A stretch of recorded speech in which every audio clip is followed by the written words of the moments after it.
नमस्कार दोस्तों, स्वागत है आप सभी का आपके अपने YouTube चैनल अपनी क्लास में। दोस्तों, इस वीडियो के अंदर मैं आप सभी को आपके राजस्थान बोर्ड कक्षा 11वीं में हिंदी का एक ऐसा पेपर बताऊंगा जिस पेपर के आने का चांस आपकी वार्षिक परीक्षा में बहुत ज़्यादा है। दोस्तों, मैं आपसे पूरी 100% गारंटी लेता हूं कि इस पेपर के जो प्रश्न हैं आपको वही सेम टू सेम प्रश्न आपको आपकी हिंदी के वार्षिक के पेपर में देखने को मिलेंगे। तो चलिए देखते हैं इस पेपर को। तो आप देख सकते हैं इस पेपर में ऊपर ही ऊपर लिखा हुआ है विषय हिंदी अनिवार्य कक्षा 11। तो चलिए देखते हैं इस पेपर को। तो आप देख सकते हैं इस पेपर में हमारे पास में सबसे पहले इस पेपर का खंड 1 आता है। इसमें जो हमारे पास में पहला प्रश्न पूछा गया है वो है अपठित गद्यांश का। दोस्तों, आपको इस अपठित गद्यांश को ध्यानपूर्वक पढ़ना है और इस पद्यांश के पूछे गए प्रश्नों के उत्तर देने हैं। तो देखिए पढ़ते हैं इस पद्यांश को। रामायण की सबसे बड़ी विशेषता ये है कि उसमें एक ही घर की कथा वृहद रूप से वर्णन की गई है। रामायण की महिमा राम रावण के युद्ध के कारण नहीं, राम रावण युद्ध विराम और सीता की उज्जवल प्रेम का प्रदर्शन करने के लिए किया गया है। यानी कि दोस्तों, इस पद्यांश के अंदर आपको रामायण की विशेषता है वो बताई गई है और इसमें जो राम और रावण की जो युद्ध विराम की स्थिति है और सीता का जो उज्जवल प्रेम है उसको यहाँ पे प्रदर्शित किया गया है। तो देखिए दोस्तों, पढ़ते हैं इस पद्यांश का पहला प्रश्न। तो आप देख सकते हैं पहले प्रश्न में पूछा गया है उपयुक्त गद्यांश का शीर्षक लिखिए। तो दोस्तों, ये जो गद्यांश है वो रामायण की विशेषता बताता है। तो देखिए इसमें आपको पहली लाइन के अंदर मिल जाएगा रामायण की सबसे बड़ी विशेषता। ठीक है, तो ये क्या है, रामायण की विशेषता बताता है। उसी प्रकार से आपको सभी प्रश्न हैं गद्यांश के, उनके उत्तर मिल जाएंगे। देखिए राम रावण का युद्ध किस पक्ष को दर्शाता है, तो युद्ध विराम को दर्शाता है। भारतीय जीवन की प्रमुख विशेषता क्या है, चौथा हमारे देश में ऊंचा स्थान किसे दिया जाता है।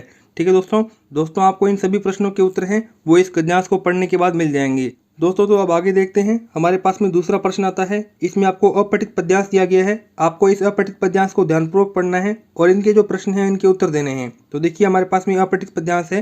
दोस्तों, इसमें पहला कहा गया है उपरोक्त पद्यांश का शीर्षक बताइए। दूसरा है अनल किरीट से क्या अभिप्राय है। तीसरा है अनल का समानार्थी शब्द लिखिए। चौथा है कविता के अंश का भावार्थ लिखिए। यानी कि आपको बताना है कि ये कविता कहने क्या चाहती है। दोस्तों, आप क्या कीजिए, फटाफट से एक कॉपी और पेन ले लीजिए और आप इन सभी प्रश्नों को अपनी कॉपी पर लिखते जाइए, क्योंकि दोस्तों इन प्रश्नों के आने का चांस आपकी वार्षिक परीक्षा में बहुत ज़्यादा है। आगे हमारे पास में इस पेपर का खंड दूसरा आता है। इसमें जो तीसरा प्रश्न है इसमें कहा गया है कक्षा 11 में ऐच्छिक विषय के रूप में विज्ञान संकाय शुरू करने हेतु प्रधानाचार्य को पत्र लिखिए। यानी कि दोस्तों, कक्षा 11वीं में आप विज्ञान संकाय लेना चाहते हो, यानी कि साइंस लेना चाहते हो, तो आप अपने स्कूल के प्रिंसिपल को एक पत्र लिखोगे, एक लेटर लिखोगे। दोस्तों, आप आसानी से लिख सकते हो लेटर। आगे हमारे पास में तीसरे कथवा में है फीस माफी हेतु प्रधानाचार्य को पत्र लिखिए। यानी कि दोस्तों, आप अपने स्कूल के अंदर फीस है वो माफ कराना चाहते हो, तो इसलिए आप प्रिंसिपल को पत्र है वो लिख सकते हो। आगे हमारे पास में चौथा प्रश्न आता है निम्न में से किसी एक विषय पर निबंध लिखो।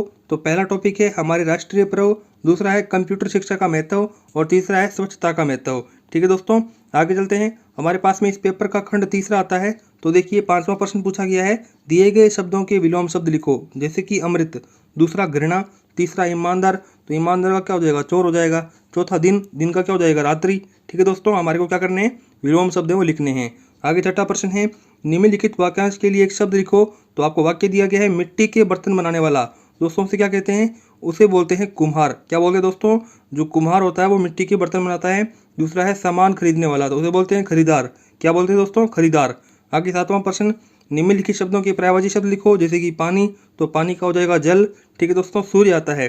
दोस्तों, जल्दी से मुझे कमेंट बॉक्स में बताओ कि सूर्य का पर्यायवाची वो क्या होता है। आगे आठवां प्रश्न है वर्षारोपण अथवा बाल दिवस पर प्रतिवेदन लिखो। यानी कि दोस्तों, आपको कोई एक पैराग्राफ है वो लिखना है इन टॉपिकों पर।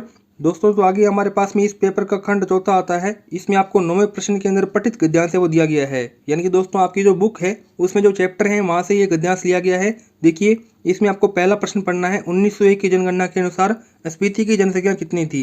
दोस्तों, तो आप देख सकते हैं इस प्रश्न का जो उत्तर है वो आपको मिल जाएगा। इस पद्यांश के अंदर लिखा हुआ है 1901 की जनगणना के अनुसार 3231 जनगणना है वो दोस्तों रही है। ठीक है, यानी कि आपको पद्यांश को ध्यान से पढ़ना है, आपको उत्तर है वो सभी प्रश्नों के मिल जाएंगे। ठीक है दोस्तों, तो आगे चलते हैं। हमारे पास में इस पेपर का अब 10वां प्रश्न आता है। इसमें आपको पठित पद्यांश को पढ़कर दिए गए प्रश्नों के उत्तर देने हैं। जैसे कि घर में 4 भाई। ठीक है, उसी के आगे मायके में बहन आई बाप के घर, हाय रे परिताप के घर। ठीक है, तो घर में कितने भाई हैं, 4 हैं। बहन कहाँ आई है, बहन आई है मायके में बहन आई। ठीक है ना, मायके यानी कि अपने घर जो वहाँ पे पैदा हुई है। ठीक है, तीसरा है सब कहाँ जुड़े हुए हैं। चौथा है यहाँ पे भाई व बहन को क्या बतलाया गया है। ठीक है, आगे हमारे पास में इस पेपर के जो आपके पाठ के प्रश्न हैं वो लिए गए हैं। 11वां प्रश्न नमक का दरोगा कहानी में पंडित आलोपी दीन के व्यक्तित्व के कोई 2 गुण हैं वो लिखने हैं। 12वां प्रश्न है लेखिका मियां नसीरुद्दीन के पास क्यों गई।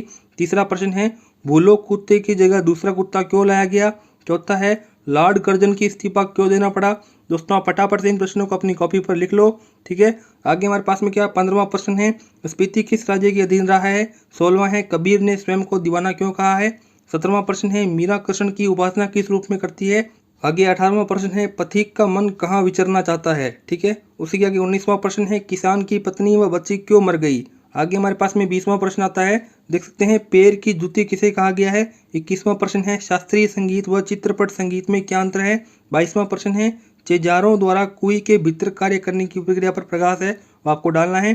दोस्तों अब हमारे पास में 3-3 नंबर के प्रश्न है वो आना स्टार्ट हो चुके हैं। आगे हमारे पास में 4 नंबर का प्रश्न आता है तातोश लेखिका का ध्यान अपनी बेटी की तरह रखते थे, उदाहरण द्वारा स्पष्ट करो। आगे हमारे पास में 24वां प्रश्न है नमक का दरोगा कहानी के माध्यम से मुंशी प्रेमचंद क्या संदेश देना चाहते हैं। आगे 25वां प्रश्न है कबीर के धार्मिक विचारों पर प्रकाश डालिए। दोस्तों इस प्रकार से मैंने आपको इस वीडियो के अंदर आपके राजस्थान बोर्ड कक्षा 11वीं में जो हिंदी की वार्षिक परीक्षा होने वाली है उसका एक बिल्कुल रियल पेपर बताया। दोस्तों यदि आपको ये प्रश्न अच्छे लगे हों तो इस वीडियो को लाइक कर दो, चैनल को सब्सक्राइब कर दो और साथ ही दोस्तों जो आपके फ्रेंड्स हैं उनको भी ये वीडियो शेयर कर दो व्हाट्सएप पर, ताकि वो भी इस रियल पेपर को देख सकें और हिंदी सब्जेक्ट के अंदर अच्छे से अच्छे नंबर ला सकें। दोस्तों अब इस वीडियो में तो इतनी जानकारी थी, अब मिलते हैं किसी अन्य वीडियो में, तब तक के लिए जय हिंद जय भारत।